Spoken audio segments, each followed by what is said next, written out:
Go ahead. Get it out of your system.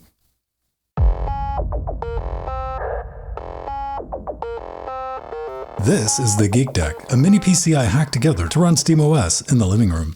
The Zen 3 CPU and Vega 7 graphics get the job done on the small screen, but 720p gaming in the living room is rough. And that's why the Steam Machine 2 is packing AMD Zen 4 with 28 CUs of RDNA 3. 2 can play that game. Valve. This rectangular cuboid contains a 12-core, 24-thread Ryzen 9 HX 370 with Radeon 890M integrated graphics and 32 GB of DDR5. And like the Steam Cube, the lid pops off for easy access to the NVMe holes. And check this out. There's OCulink and USB4. We might play with that in the future. But first, we need to download SteamOS, write it to a flash drive, tap the power button, and how about, nope. Maybe if we, let's try Now in all fairness, we are trying to install a Steam Deck recovery image on a mini PC. There's no official installer. Or is there? Bazzite's a great little distro that ships with SteamOS pre-installed, along with other launchers like GOG and Epic. Let's try it out. Now you might be thinking this looks a wee familiar, and that's because Bazzite is based on Fedora, but hey, it finishes up and bam.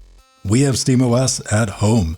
But this isn't a handheld, so step 1 is winding up the governor to 11 and disabling the handheld demon thingy. And we're not off to a good start. The performance at 1080p is great, but once you see it, yeah.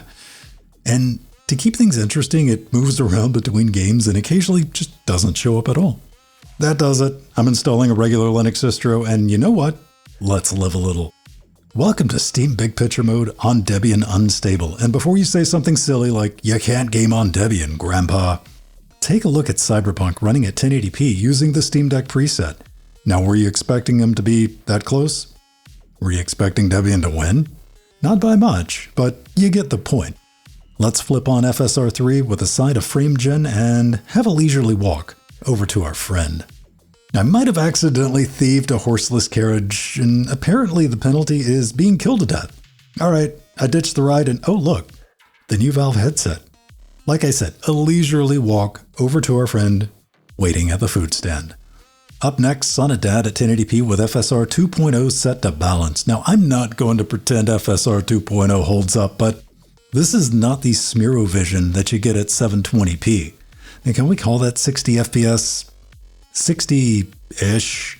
How about 60 FPS adjacent? You know what? Call it what you want. It's really impressive for integrated graphics. But how about the latest in Hedgehog racing tech? Using the high preset at 1080p. And of course, we're stuck at 60 because Sega. But the 890M is chewing through this one like a cheese-flavored chili dog. Even during the world transitions, it's only dropping a frame or two.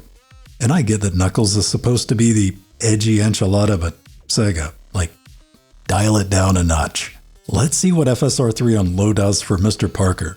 Alright, that's about what I was expecting. High 40s, low 50s, while leaving our biological graffiti all around the city.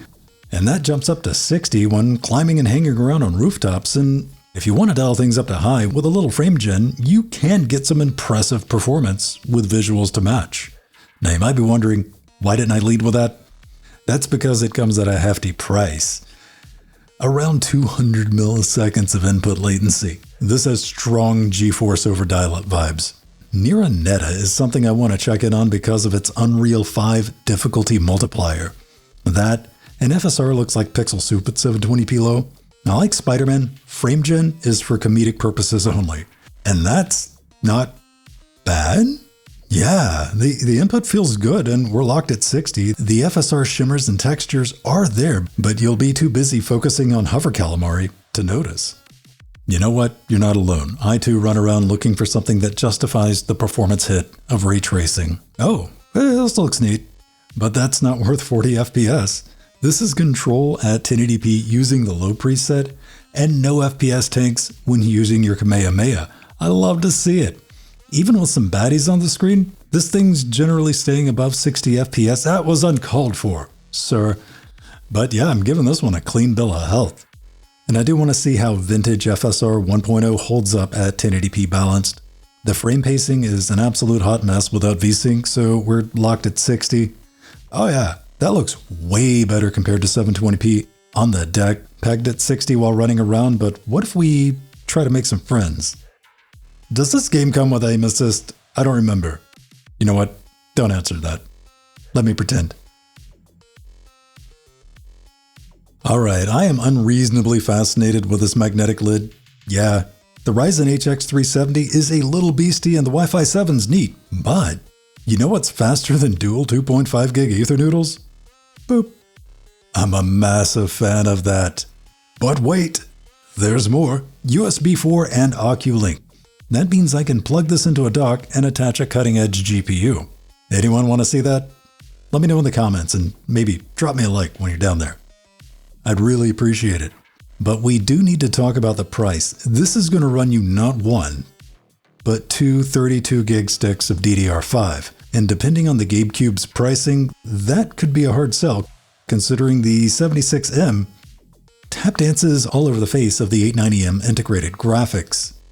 Now I doubt anybody's buying one of these just for gaming, but I wanted to find out, and I thought you guys might enjoy the data points too. Thanks for watching. But that's gonna do it for this one, so I want you to get out there and make something awesome.